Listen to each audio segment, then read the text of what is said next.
आज के वक्त में युद्ध की ना कोई नीति है ना कोई रीति है।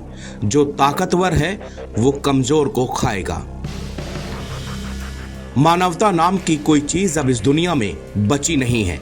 इजराइल के हमलों ने शायद यही मैसेज दिया है। इजरायली लड़ाकू जेट ने बृहस्पतिवार को गाजा पट्टी में कहर बरपाया। इजरायली हवाई हमलों में गाजा में कम से कम 100 लोग मारे गए। अब आप ये सोच रहे होंगे कि इसमें नया क्या है, लेकिन इजराइल ने इस बार एक स्कूल को भी निशाना बनाया है। उत्तरी गाजा के स्कूल पर हवाई कहर बरपा।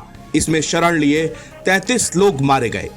स्कूल पर हुई बमबारी में 70 लोग घायल हैं, जिसमें से ज्यादातर बच्चे हैं। वो मासूम बच्चे जिन्हें शायद युद्ध शब्द का मतलब भी नहीं पता। फिलिस्तीन के स्वास्थ्य अधिकारियों ने बताया कि इजराइल ने इस समय अपने हमलों का दायरा बढ़ा दिया है। इजरायली आर्मी का कहना है कि उसने अपनी आक्रामक कार्रवाई तेज कर दी है, जिससे इरादा हमास पर नया दबाव डालना और उसको आखिरकार खदेड़ देना है। फिलिस्तीन स्वास्थ्य मंत्रालय ने जो जानकारी दी वो रोंगटे खड़े कर देने वाली है। फिलिस्तीन स्वास्थ्य मंत्रालय के प्रवक्ता जहर अल वाहिदी ने बताया कि गाजा शहर के तुकफाक में स्थित एक स्कूल में 14 बच्चों और 5 महिलाओं के शव बरामद किए गए, लेकिन मृतकों की संख्या अभी बढ़ सकती है क्योंकि 70 घायलों में कुछ की हालत बेहद नाजुक है। उन्होंने अहली हॉस्पिटल के रिकॉर्ड का हवाला देते हुए बताया कि निकटवर्ती हिजायाह इलाके में घरों में हुए हमलों में 30 से अधिक गाजा निवासी मारे गए। इजरायली सेना ने कहा कि उसने गाजा सिटी इलाके में हमास कमांड और कंट्रोल सेंटर पर हमला किया। इसने कहा कि उसने नागरिकों को होने वाले नुकसान को कम करने के लिए कदम उठाए हैं। सेना ने बृहस्पतिवार को उत्तरी गाजा के कुछ हिस्सों में रहने वाले निवासियों को गाजा शहर के पश्चिमी हिस्से में शरण लेने का आदेश दिया है। उन्होंने चेतावनी भी दी है कि इलाके में अत्यधिक बल के साथ काम करने की योजना बना रही है। लक्षित क्षेत्र से निकलने वाले कई फलस्तीनी पैदल ही निकले।